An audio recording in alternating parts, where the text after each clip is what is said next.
नमस्कार, म ईश्वर श्रेष्ठ एनएससी चितवनबाट। आजको हाम्रो उद्देश्य भनेको चाहिँ अहिलेको समयमा जलवायु परिवर्तन विश्वव्यापी समस्या भइरहेको छ। यसको बारेमा तपाईको विचार र धारणा के कस्तो छ भनेर हेर्नु हो।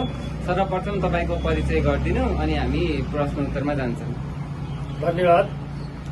मेरो नाम घनश्याम गिरी, म चितवन जिल्ला कालिका नगरपालिका वडा नम्बर 5 को एउटा बासिन्दा हो। हाम्रो पहिलो प्रश्न चाहिँ जलवायु परिवर्तनलाई तपाईले कसरी बुझ्नु भएको छ? हाम्रो साधारण बुझाइमा जलवायु परिवर्तन भनेको समय सापेक्षिक कुनै पनि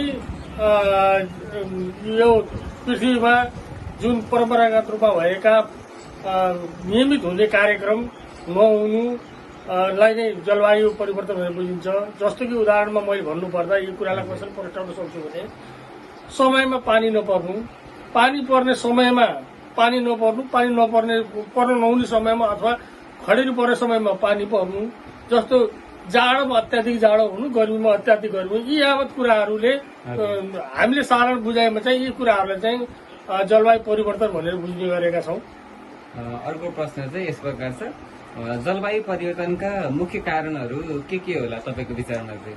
जलवायु परिवर्तनमा चाहिँ अहिले सरस्वती विश्वमा देखेको हामीले बुझ्दाखेरि चाहिँ रासायन पदार्थको बढी प्रयोग र हरियाली चिजहरू, रुख बोट बिरुवा काटिनु र पुरै पृथ्वी माटोले बनेको ठाउँमा चट्टान बनाइदिनु, कालो पत्रे हुनु, विभिन्न कुराहरूले जुन पृथ्वीले दिने वाष्पीकरणको शक्ति घट्नु, इत्यादि कुराहरूले जलवायु परिवर्तनमा असर पारेको हो कि जस्तो लाग्दछ। हजुर, अर्को चाहिँ तपाईले अहिले देख्नुभएका कुनै 3वटा जलवायु परिवर्तनका मुख्य असरहरू के हुन्?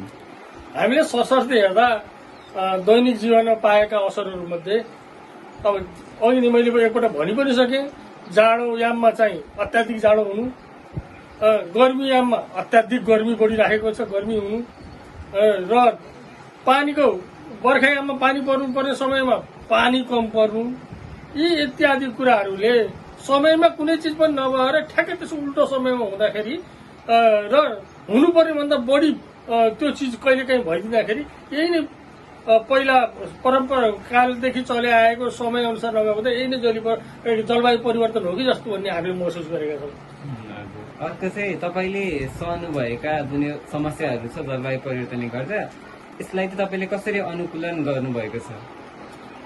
अनुकूलन गर्दा व्यक्तिगत रूपले अनुकूलन गर्दा त जसरी पनि अनुकूलन गर्न सकिन्छ। त्यसलाई जस्तै सहनशीलता बढाउनु पर्यो। अब जाडोमा बढी जाडो हुन्छ, त्यसलाई के गर्ने त आफैले सहनी हो। गर्मीमा बढी गर्मी हुन्छ, त्यसलाई सहनी हो। अब बर्खामा खडेरी पर्छ, बर्खामा खडेरी परेर पानी पर्ने समयमा पानी पर्दैन, एउटा किसानले त्यसलाई कसरी मेन्टेन गर्छ होला भन्ने अचम्मको कुरो छ। अब पानी नै हुँदैन, खेतीपाती बिग्रेरै जाने हो, त्यसलाई पनि सहेरै जाने हो। तैपनि यस्ता कुराहरूलाई व्यक्तिगत रूपमा अनुकूलन गर्नुभन्दा देश, राज्य यसमा संवेदनशीलता हुनुपर्छ। राज्यले यी कुराहरूलाई चाहिँ जलवायु परिवर्तनलाई कसरी समय सापेक्षिक बनाउन सकिन्छ यो भनेर चासो दिएर यसलाई विश्वव्यापी रूपमा नै परिवर्तन गर्नु पर्यो। यो जलवायु परिवर्तनलाई ध्यानमा राखेर यसलाई अगाडि बढ्नुपर्छ जस्तो मलाई लाग्दछ। तपाईँको समय र प्रतिक्रियाको लागि म एनएससी चितवनको तर्फबाट नै धन्यवाद व्यक्त गर्दछु। धन्यवाद। मलाई पनि तपाईँको यो कार्यक्रममा बोल्ने मौका दिनुभयो र मेरो तर्फबाट पनि हाम्रो ईश्वर श्रेष्ठलाई धन्यवाद भन्न चाहन्छु।